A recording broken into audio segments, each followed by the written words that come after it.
تو اصل بات یہ ہے کہ باطن کے لحاظ سے تو انبیاء کرام کی یہی شان ہے نا کہ وہ خدا کی ذات پہ ایسا بھروسہ کیے ہوتے ہیں کہ انہیں دنیا کی ضرورت نہیں ہوتی، مگر انہیں ظاہری طور پہ ایک ماڈل بننا ہے، تو اس لیے اللہ تعالیٰ پھر ان سے یہ کام کرواتا ہے تاکہ امت کو ایک راستہ محنت کرنے کا پتہ چلے۔ آئنسٹائن کے کارناموں میں ایک بڑا کارنامہ یہ ہے کہ اس نے روشنی کے پارٹیکلز دریافت کر لیے۔ اس نے کہا روشنی جو ہے صرف ایک موج، ایک ویو نہیں ہے، بلکہ اس کے اندر پارٹیکل ہیں، اور یہ جو ہے جب خارج ہوتی ہے تو یہ اپنے پارٹیکل کے ساتھ خارج ہوتی ہے، تو ایک طرف اس کے اندر ویو ہوتی ہے اور اسی وقت اس کے اندر پارٹیکل بھی ہوتے ہیں، تو پارٹیکل اور ویو دونوں ایک ساتھ چل رہے ہوتے ہیں۔ قرآن پاک نے یہ بات جو بار بار فرمائی نا، مصدقا لما معہم، یہ بات اسی حقیقت کی اظہار کے لیے کہی گئی ہے کہ یہ خلاف سمجھیں گے اور آج تک سمجھ بھی رہے ہیں، تو ان کی اصلاح کے لیے فرمایا کہ ایسا نہیں ہے، بلکہ ہمارے نبی صلی اللہ علیہ وسلم اسی چیز کی تصدیق فرمانے کے لیے آئے ہیں کہ جو موسیٰ اور عیسیٰ لے کر آئے، جو سابق انبیاء لے کر آئے۔ اوز یکرنگی عیسیٰ بو نداشت، وز مزاج خم عیسیٰ خو نداشت۔ اب وہ یہ جانتا ہی نہیں تھا کہ عیسیٰ علیہ السلام کی یکرنگی کیا ہے، ٹھیک ہے نا، یکرنگی یونیکلریٹی، تو یونیکلریٹی جو ہے وہ عیسیٰ علیہ السلام کی، اس کی بو، اس کا سینٹ، اس کا پرفیوم، اسے معلوم ہی نہیں تھا کہ اس کے اندر یہ جو پرفیوم ہے، اس کی جو خوشبو ہے یکرنگی کی، وہ جانتا ہی نہیں تھا۔ کہاں سے جانے گا وہ تو اختلاف ہی دیکھے گا نا، اور وہ اسی لیے عیسیٰ علیہ السلام کو موسیٰ علیہ السلام کے مخالف سمجھتا تھا۔ آج بھی جیسے یہودیوں کا یہی ہے نا، عیسیٰ علیہ السلام کو ان کے سخت دشمن ہیں یہودی، جس طرح ہمارے دشمن ہیں نا، ایسے ان کے بھی دشمن ہیں۔ تو وہ جو قتل کی سازش ہوئی تھی یہودیوں نے تو کی تھی، اور پھر اس کے بعد دین کو بگاڑنے میں یہی لوگ، انجیل کے اندر جو بھی تبدیلیاں ہوئی ہیں، تحریفات، وہ سب یہودیوں کے ہاتھوں ہوئی۔ جو شرک پھیلا ان میں، دین تو اصل تو اللہ کی توحید پہ کھڑا تھا، لیکن پھر شرک جو داخل ہوا تو وہ ان کی وجہ سے، یہودیوں کی وجہ سے۔ اور میں نے پہلے بتا دیا کہ ہمارے اندر بھی اسی طرح فرقہ کیا انہوں نے۔ جو عبداللہ ابن سبا داخل ہوا تھا اور بالکل اسی انداز سے اس نے کام کیا تھا، اور ہمیں بھی اس نے فرقہ کر دیا۔ مگر یہ امت بہرحال کہیں نہ کہیں اسٹینڈ کر رہی ہے نا حق پر، کیونکہ اس امت کے ساتھ اب اللہ کا وعدہ ہے، آپ کو معلوم ہے کہ یہ دین قائم رہے گا، اور ان کے ساتھ وعدہ نہیں تھا تو وہ تو بالکل ختم ہو گئے، اور ان کی جڑوں میں اس کا جو فساد تھا وہ داخل ہو گیا۔ تو اس کو اب یہ نہیں معلوم اس دشمنی میں کہ عیسیٰ علیہ السلام جو ہیں وہ موسیٰ علیہ السلام کے دشمن نہیں ہیں، مخالف نہیں ہیں، اور نہ عیسیٰ علیہ السلام کی شریعت کوئی ان کی شریعت کے خلاف ہے۔ تو ایسا نہیں ہے کہ ان میں تضاد ہے، بلکہ ان کا ایک ہی رنگ ہے۔ تو وہی بات جو اوپر ٹاپک میں آئی کہ بظاہر کچھ اعمال میں اختلاف ہوا، مگر اندر حقیقت ایک ہی تھی۔ اور ہم تو یہ کہتے ہیں، چونکہ یہ بات ایک خاص تناظر میں ہو رہی ہے تو عیسیٰ اور موسیٰ علیہ السلام کے حوالے سے بات کر رہے ہیں، ورنہ تو سارے انبیاء کی جو اصل دعوت ہے وہ ایک ہی ہے، اور سب کے عقائد ایک ہے، اور جیسا کہ قرآن پاک میں جگہ جگہ موجود ہے، ہم سارے انبیاء پہ ایمان رکھتے ہیں۔ تو اب یہ جو ہے اس کو نہیں سمجھ رہا کہ عیسیٰ علیہ السلام ان کا دین اور موسیٰ علیہ السلام کا دین یہ اپنی حقیقت میں ایک ہی ہے۔ اچھا، میں نے پہلے بھی بتایا تھا کہ عیسیٰ علیہ السلام نے کچھ چیزوں میں بس یہ نرمی پیدا فرما دی پھر اللہ کے حکم سے، یعنی آپ کا دین نرم ہو کے آ گیا تھا، کیونکہ دین موسوی میں سختی بہت تھی، وہ احکام بڑے سخت تھے۔ پھر دین عیسوی میں آ کر کے ان کو نرم کر دیا گیا، اور کئی چیزیں جیسے جو حرام تھیں وہ حلال کر دی گئی۔ اس میں کئی مثالیں دی گئی ہیں، بہرحال اس پہ ضروری نہیں ہے سارا لٹریچر متفق ہو۔ تو بہرحال یہاں تک بھی کہا گیا، بعض لوگوں نے کہا کہ شراب اور خنزیر یہ بھی حلال کر دیا گیا تھا، یہ بھی لکھا ہوا ہے بعض لوگوں نے، لیکن میں نے کہا نا ضروری نہیں ہے اس پہ اتفاق ہو۔ بعض لوگوں نے کہا نہیں کہ شراب اور خنزیر ہمیشہ حرام ہی رہے، تو یہ حلال نہیں ہوئے۔ تو بہرکیف کم از کم ایک اشارہ ملتا ہے کہ بہت سی چیزیں حلال ہو گئیں اور نرمی ہو گئی۔ تو وز مزاج خم میں عیسیٰ خون اداش، اور یہ جو یہودی وزیر تھا یہ عیسیٰ علیہ السلام کے خم کے مزاج کو جانتا ہی نہیں تھا، اس نے سمجھا ہی نہیں، پتہ ہی نہیں تھا اس کو کہ خم عیسیٰ کا مزاج کیا ہے۔ خم عیسیٰ کیا ہے؟ خم عیسیٰ دراصل یہ اشارہ ہے ایک مٹکے کی طرف، مٹکا کہلاتا ہے خم، خم جو ہے مٹکے کو کہتے ہیں خم۔ تو یہ جو ہے مطلب یہ کہ پانی جہاں پہ جمع ہو اس کے لیے استعمال ہوتا ہے، اور خم خاص مٹکے کو بھی کہتے ہیں۔ غدیر خم اس لیے کہلاتا ہے وہ اصل پانی کے جمع ہونے کی جگہ، تو خم مٹکے کو کہتے ہیں۔ تو اب یہ جو مٹکا ہے یہ کیا تھا؟ اصل میں عیسیٰ علیہ السلام کے بارے میں یہ بتایا گیا کہ آپ نے رنگریزی کا کام کیا، رنگریزی کا کام یعنی کپڑا رنگتے تھے آپ۔ تو انبیاء کرام نے بہت سے ایسے پیشے اختیار فرمائے، حلال پیشے اور کسب معاش کیا ہے۔ جیسے کسی نے جو ہے درزی کا کام کیا، باقاعدہ کپڑا سیا، ٹھیک ہے نا، کسی نے بکریاں چرائیں، آپ صلی اللہ علیہ وسلم بکریاں چرانے کا ذکر آپ کی سیرت میں بھی ہے، آپ نے بھی ایک وقت میں بکریاں چرائیں۔ اور کسی نے کچھ کیا، کسی نے کچھ کیا۔ موسیٰ علیہ السلام نے بھی جو ہے وہ حضرت شعیب علیہ السلام کے یہاں جا کے مزدوری کی، ٹھیک ہے نا، اسی طرح کسی نے کھیتی باڑی کی وغیرہ وغیرہ۔ تو اب یہ جو عیسیٰ علیہ السلام کا تھا ایک زمانے میں کام یہ بھی تھا کہ آپ نے رنگریزی فرمائی اور کپڑوں کو رنگا۔ تو اس میں جب نبی کوئی کام کرتے ہیں نا، اللہ کے نبی، تو اس میں شان نبوت پوری آب و تاب کے ساتھ جلوہ فرما ہوتی ہے۔ ان کا پیشہ ایسا نہیں ہوتا عام پیشہ وروں کی طرح، ان کا پیشہ اختیار کرنا وہ گویا امت کی تطہیر ہوتی ہے، اور امت میں اپنی امت کے لیے وہ ایک راستہ بنانا ہوتا ہے، اس میں تعلیم ہوتی ہے، تربیت ہوتی ہے، اور پوری تقدیس ہوتی ہے، اپنی ذات کے لیے نہیں ہوتا۔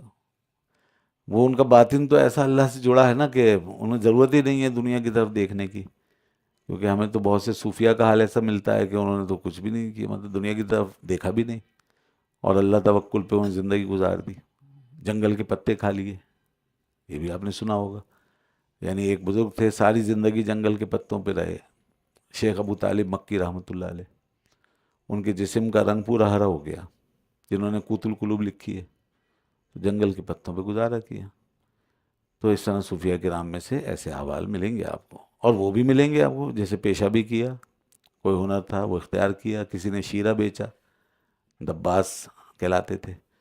کسی نے وہ چمڑا سیا، خراز کہلاتے تھے، کسی نے خطاطی کی تو خطاط کہلائے، کسی نے وہ کباڑیا کا کام کیا، یہ جو کباڑی والے ہوتے ہیں کباڑ بیچنے والے، تو سکتی، سری سکتی کہلائے۔ اس طرح بہت سارے نام ملتے ہیں، پیشے بھی ملتے ہیں۔ اور ایسا بھی ہے کہ جیسے میں نے پہلے کہا کہ بس اللہ پہ بھروسہ کر کے بیٹھ گئے، دنیا کی طرف دیکھا بھی نہیں۔ تو اصل بات یہ ہے کہ باطن کے لحاظ سے تو انبیاء کرام کی یہی شان ہے نا کہ وہ خدا کی ذات پہ ایسا بھروسہ کیے ہوتے ہیں کہ انہیں دنیا کی ضرورت نہیں ہوتی، مگر انہیں ظاہری طور پہ ایک ماڈل بننا ہے، تو اس لیے اللہ تعالیٰ پھر ان سے یہ کام کرواتا ہے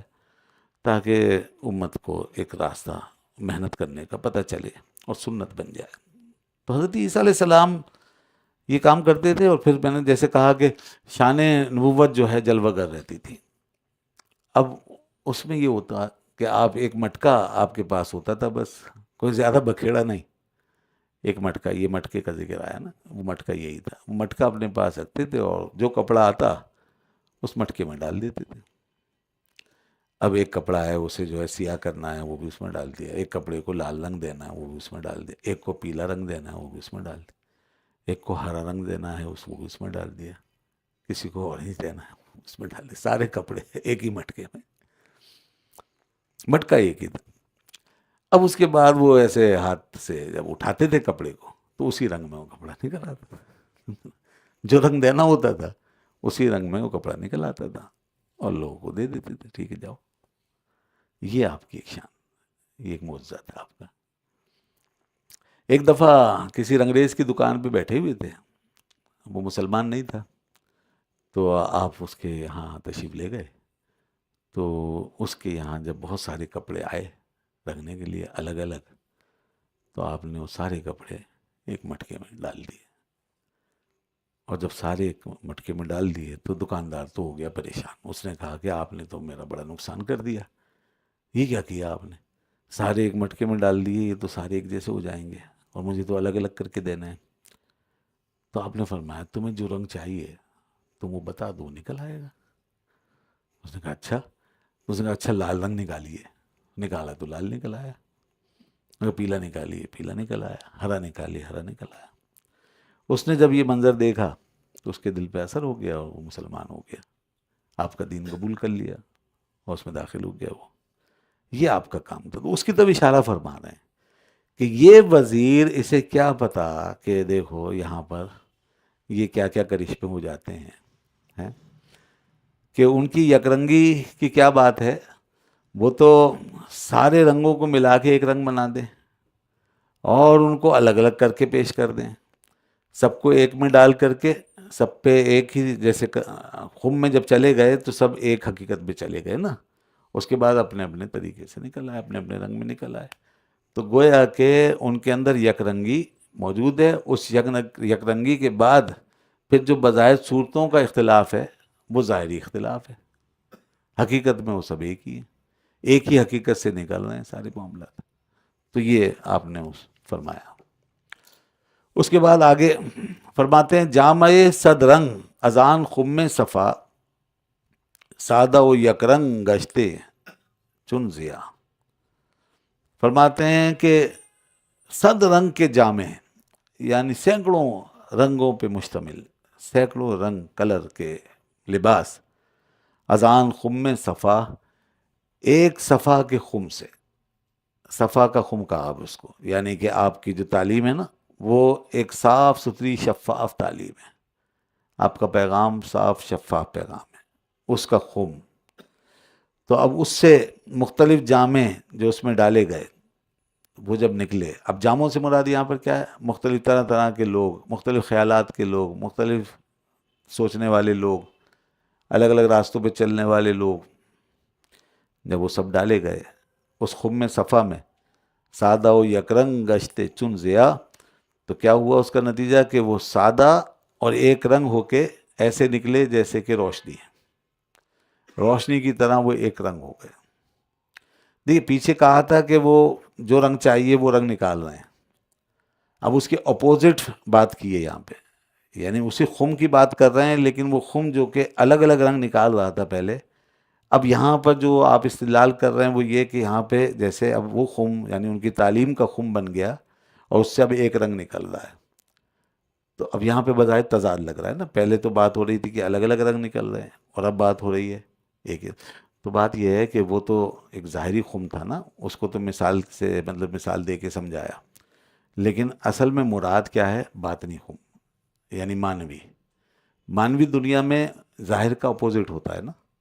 تو ظاہر میں تو جیسے الگ الگ رنگ نکل رہے تھے، لیکن باطن میں وہ سب پھر کیا ہوتا ہے کہ الگ الگ ہو کے آتے ہیں اور پھر ایک ہو جاتے ہیں۔ اس کو کہتے ہیں جیسے کسی چیز کی ضد سے استدلال کرنا،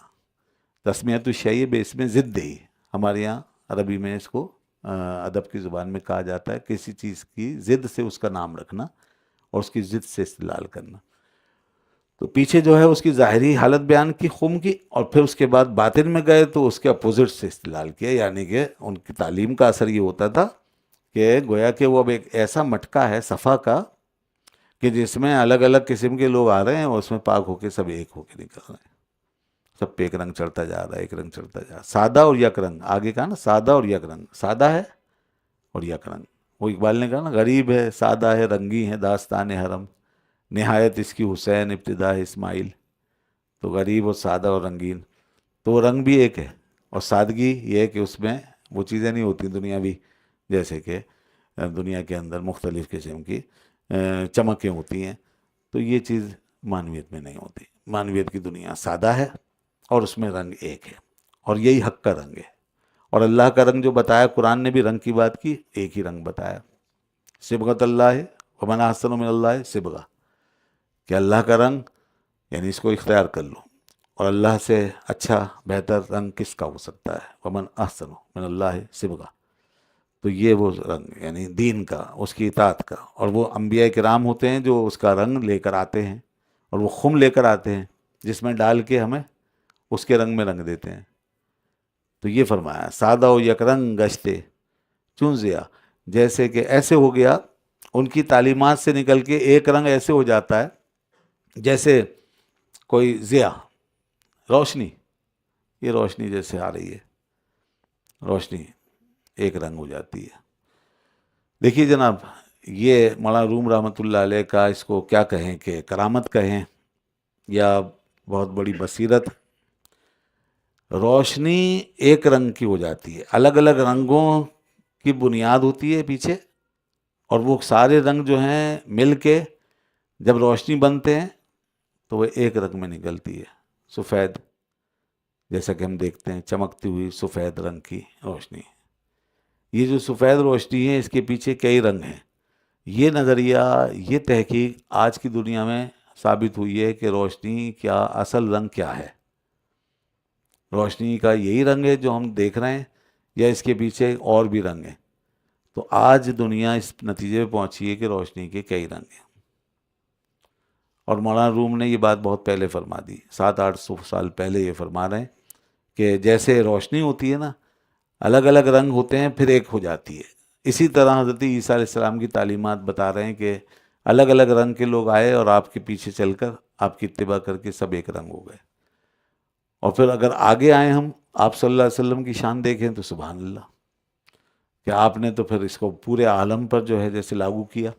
اور آپ کا دین چونکہ عالمی دین تھا تو وہ وہاں تو صرف یہود و نصارہ کا اختلاف تھا جو عیسیٰ علیہ السلام کے پیچھے چل کے ایک ہو جاتا تھا، اور یہاں آپ صلی اللہ علیہ وسلم کے پیچھے چلنے کے بعد تو دنیا کے سارے مذاہب بھی ہوں نا، کروڑوں بھی ہوں، تو وہ سارے ایک ہو جائیں گے خود ہی،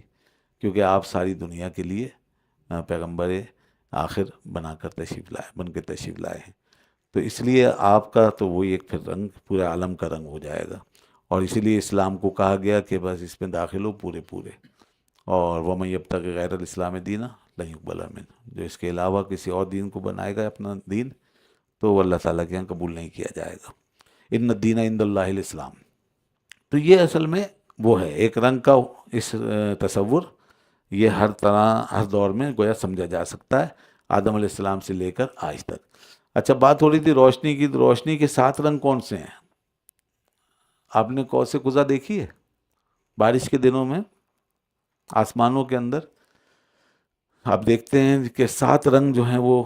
بن جاتے ہیں فضا میں، سرخ ہوتا ہے، زرد ہوتا ہے، اورنج ہوتا ہے، سبز ہوتا ہے نا، اور نیلا ہوتا ہے، بنفشی ہوتا ہے، جامنی ہوتا ہے، یہ 7 رنگ آپ کو بارش میں نظر آئیں گے۔ تو اس سے پتہ چلتا ہے کہ روشنی 7 رنگ کی ہے۔ یہ قوس قزح کہلاتا ہے، کمان سی بن جاتی ہے اس لیے، اور قزح اس نظارے کو کہتے ہیں۔ تو قوس قزح،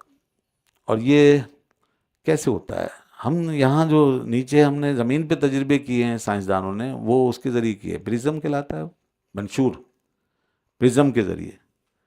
تو پرزم کے اندر وہ جب روشنی داخل ہوتی ہے تو کئی رنگوں اس میں تقسیم ہو جاتی ہے، وہ ہم دیکھتے ہیں۔ اور یہ آسمانوں میں کیا ہوتا ہے؟ آسمانوں میں کہتے ہیں کہ وہ جو بارش کے بعد ہوتا ہے نا نظارہ اکثر، تو اصل میں فضا میں پانی کے ننھے ننھے قطرے وہ بکھرے ہوئے ہوتے ہیں پوری فضا کے اندر، اس میں وہ پرزم کا کام کرتے ہیں، اصل میں منشور کا کام کرتے ہیں۔ تو جب روشنی ان سے گزرتی ہے تو رنگوں میں تقسیم ہمیں نظر آتی ہے، اس طرح 7 رنگ بناتے ہیں۔ اللہ کی شان ہے، دیکھو کہاں فضاؤں میں اتنے بڑے جناب اس پہ اسپیکٹرم پہ اس نے یہ منظر بنایا ہوا ہے، کتنا بڑا اسپیکٹرم ہے یہ، روشنیوں کا اسپیکٹرم، کیا بات ہے، اور کتنا خوبصورت نظارہ ہوتا ہے، اس کو کون ناپ سکے، ایک کونے سے لے کے دوسرے کونے تک پورا افق چھایا ہوا ہوتا ہے۔ تو یہ اصل میں روشنی کی حقیقت ہے۔ روشنی پر اب بہت کچھ آج کل تحقیق ہو رہی ہے۔ روشنی خود جو ہے یہ کیا ہے؟ توانائی ہے۔ روشنی کی حقیقت توانائی ہے۔ اللہ نے توانائی کے اوپر اس دنیا کو چلایا ہوا ہے۔ اس دنیا میں ہر جگہ توانائی جو ہے پھیلی ہوئی ہے، اور اس توانائی سے ہی ہماری زندگی قائم ہے۔ زندگی خود توانائی کا نام ہے۔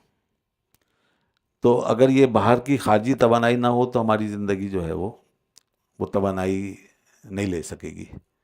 اور ہم ختم ہو جائیں گے۔ تمام جاندار، تمام ذی حیات وہ توانائی جذب کر رہے ہیں، جیسے پودے ہیں ان میں بھی ایک قسم کی جان ہے، تو وہ بھی توانائی لے رہے ہیں۔ اچھا، بھی توانائی کے ریسورس کیا ہیں؟ یہ سورج ہے، آگ ہے، یہ اجرام ہے، یہ توانائی کے بڑے بڑے ریسورسز اللہ تعالیٰ نے بنائے ہوئے ہیں جن سے وہ توانائی خارج، سب سے بڑا منبع سرچشمہ سورج ہے۔ اچھا توانائی جب وہ ایک ویو بن کے آگے دوڑتی ہے نا تو روشنی بن جاتی ہے۔ توانائی ہی کی ایک حرکت کو کہتے ہیں، روشنی جو ہے کہ اصل میں الیکٹرو میگنیٹک موج ہوتی ہے کہ جو ایک سفر کر رہی ہوتی ہے، تو وہ چیز ہمیں روشنی جو ہے وہ نظر آتی ہے، اس میں ہوتی ہے اصل میں انرجی۔ تو انرجی کیا ہوتی ہے؟ اس سے پہلے تک یعنی نیوٹن کے زمانے سے پہلے تک، آئنسٹائن کہیے بلکہ آئنسٹائن کے زمانے سے پہلے تک روشنی کو خالی ایک موج، ایک ویو جو ہے وہ سمجھا گیا، توانائی کی ایک ویو۔ آئنسٹائن نے جو کام کیا نا، یہ بھی اب سمجھ لیں کہ آئنسٹائن کے کارناموں میں ایک بڑا کارنامہ یہ ہے کہ اس نے روشنی کے پارٹیکلز دریافت کر لیے۔ اس نے کہا روشنی جو ہے صرف ایک موج، ایک ویو نہیں ہے،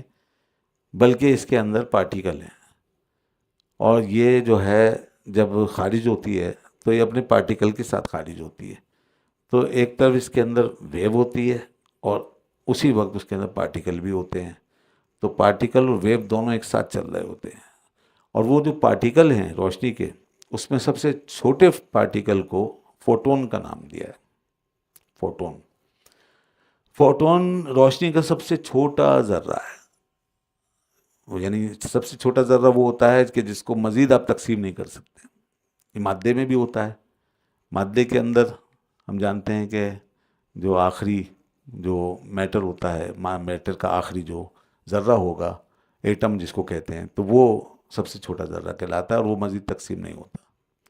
تو مادے میں ایٹم ہوتا ہے اور روشنی میں توانائی کے اندر یہ فوٹون ہوتا ہے۔ اور ادھر دیکھیں اس ایٹم کے ذریعے سے دنیا کہاں سے کہاں پہنچی، ادھر فوٹون پر جب ریسرچ ہوئی اور اس پہ مزید کام ہوا تو آج کوانٹم فزکس جو ہے ساری اسی کے اوپر کھڑی ہوئی ہے۔ تو کوانٹم کے اندر پھر جو کیوبکس ہوتے ہیں یہ سب اسی فوٹون کے اوپر جو ہے وہ بنائے گئے ہیں، اور اس پہ آپ کا کوانٹم بیسڈ آج فزکس دنیا کے اندر رائج ہے۔ اور یہ آپ کا کوانٹم فزکس کی وجہ سے ہی اب آپ کی یہ کمپیوٹر میں کمپیوٹنگ بھی ہو رہی ہے اور کمپیوٹر بھی آ رہے ہیں، اور اس میں بڑی تیزی داخل ہو گئی ہے، بہت اسپیڈ پیدا ہو گئی ہے اب۔ تو یہ آئنسٹائن کے دور میں مطلب دریافت ہوا۔ اچھا ویسے ان چیزوں کی بنیاد آپ کے اپنے مسلمان جو مفکر ہوئے ہیں نا، عشائرہ وغیرہ، ان کی یہاں مل جائے گی آپ کو۔ جی ہاں، وہ آج سے 1000 سال پہلے اس قسم کی ریسرچ کر کے جا چکے ہیں، اور یہ جو پارٹس اینڈ پارٹیکلز ہیں، چھوٹے سے چھوٹے پارٹس چیزوں کے، اس پر ان کا بڑا کام ہے، عشائرہ کا بڑا کام ہے، اور اس پہ بحث کر چکے ہیں۔ اصطلاحات کا فرق ہے، اس زمانے میں یہ اصطلاحات نہیں تھی، آج جدید اصطلاحات استعمال ہو رہی ہیں، مگر انہوں نے یہ تصور دے دیا۔ اور اعلیٰ حضرت رحمۃ اللہ علیہ نے یہ جو جزء لا یتجزا، سب سے چھوٹا پارٹیکل، اس کے ثبوت کے لیے قرآن کی آیت سے استدلال کیا۔ ہاں، اعلیٰ حضرت کے تحقیقات میں یہ بات موجود ہے کہ انہوں نے دیکھیں، حالانکہ آپ ایک فقیہ ہیں مگر سارے علوم آپ کی دسترس میں ہیں، تو وہاں انہوں نے یہ جو جزء لا یتجزا کہلاتا ہے، یعنی سب سے چھوٹا پارٹیکل جو تقسیم نہیں ہو سکتا، اس کی تحقیق کی، اور قرآن میں جو آیا ہے وَمَزَّقْنَاهُ كُلَّ مُمَزَّق، اس سے نکالا۔ کل ممزق کا مطلب یہ ہے کہ ہر اعتبار سے مکمل طریقے سے جس کو تقسیم کر دیا۔ اللہ نے فرمایا ہم نے ان کے ٹکڑے ٹکڑے کر دیے، اور اس کے لیے کل فرمایا۔ تو کل کا مطلب ہوتا ہے کہ آخری درجے تک، مطلب کل جب ہی ہوگا کہ سارے ٹکڑے ہو گئے جتنے ہو سکتے تھے، تبھی کل ہوگا نا وہ، ورنہ کل کا اطلاق کیسے ہوگا؟ تو اگر وہ سارے ٹکڑے نہیں ہوں گے، آخری حد تک نہیں ہوں گے، تو وہ کل نہیں کہلائے گا۔ جیسے کہ ہم اپنے محاوروں میں کل بولتے ہیں، تو اس کا مطلب سب کا احاطہ کرنا ہوتا ہے۔ تو وہاں قرآن کے اس لفظ سے، کل سے جو ہے انہوں نے استدلال کیا، کل ممزق۔ تو ایٹم جو ہے اس کا بھی ایک آخری حصہ، آخری ٹکڑا ہے۔ اب بعض لوگ کہتے ہیں کہ ایٹم بھی تقسیم ہو گیا، وہ تو یہ تو تھیوری غلط ہو گئی گویا، کہ ایٹم کو تقسیم کر کے انہوں نے پھر وہ نکال لی، الیکٹران پروٹون نیوٹران یہ بن گئے، یہ دریافت ہو گئے۔ پھر اس کے بعد مزید اس میں اور جیسے سب ایٹامک ورلڈ میں گئے وہ، تو مزید تقسیم کیا اس کو، تو اس کے اندر وہ کوارکس آ گئے، پھر اسٹرنگز تک پہنچ گئے۔ اب تو یہ کیا ہے؟ تو بات یہ ہے، اس پر علامہ آلوسی کی تحقیق پڑھیں، وہ بہت پہلے لکھ گئے۔ انہوں نے کہا کہ ایٹم جو اپنی ساخت میں ایٹم ہے نا، جس حیت میں، تو اس اپنے ایٹم کی ساخت کے اندر رہتے ہوئے جو تقسیم کی آخری حد ہے وہ تو یہی ہے۔ اس کے علاوہ اگر وہ اپنی ساخت سے نکل جائے، اپنی حقیقت سے نکل جائے اور ایٹم نہ رہے، تو پھر اگر کچھ اور بن جائے تو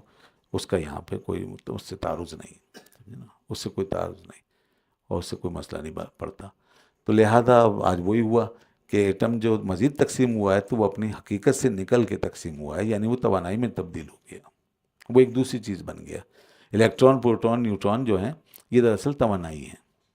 یہ ایٹم نہیں ہے، توانائی کی اکائیاں ہیں. تو جس طرح ابھی ہم نے یہ روشنی کے حوالے سے دیکھا کہ روشنی کے فوٹون ہوتے ہیں توانائی کے، تو اس طرح یہ جو روشنی ہے کئی رنگوں کا مجموعہ ہے،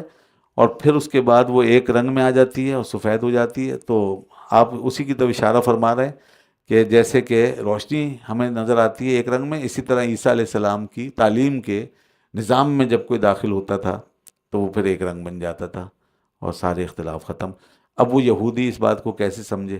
وہ تو یہ دیکھتا تھا، وہ تو اصل میں موسیٰ علیہ السلام کی محبت کا مطلب یہ لیتا تھا کہ عیسیٰ علیہ السلام سے دشمنی کرنی ہے، اور موسیٰ علیہ السلام کی تعلیمات جو ہیں وہ بس اس کے خلاف ہی ہیں. تو اس طرح وہ سمجھتا تھا، جیسا کہ آج بھی سمجھا جاتا ہے. تو پیغمبر اسلام صلی اللہ علیہ وسلم کے خلاف یہ کھڑے ہوئے ہیں، اور انہوں نے یہی سمجھایا کہ یہ آپ صلی اللہ علیہ وسلم نے گویا موسیٰ اور عیسیٰ علیہ السلام کی مخالفت کی ہے. قرآن پاک نے یہ بات جو بار بار فرمائی نا، مصدقا لما معہم، یہ بات اسی حقیقت کی اظہار کے لیے کہی گئی ہے کہ یہ خلاف سمجھیں گے، اور آج تک سمجھ بھی رہے ہیں. تو ان کی اصلاح کے لیے فرمایا کہ ایسا نہیں ہے، بلکہ ہمارے نبی صلی اللہ علیہ وسلم اسی چیز کی تصدیق فرمانے کے لیے آئے ہیں کہ جو موسیٰ اور عیسیٰ لے کر آئے، جو سابق انبیاء لے کر آئے. تو یہ اسی چیز کی تصدیق ہے. تو قرآن جو ہے وہ تصدیق کر رہا ہے، آپ صلی اللہ علیہ وسلم تصدیق کر رہے ہیں، لہذا یہ آپس میں مخالف و متضاد نہیں ہو سکتے.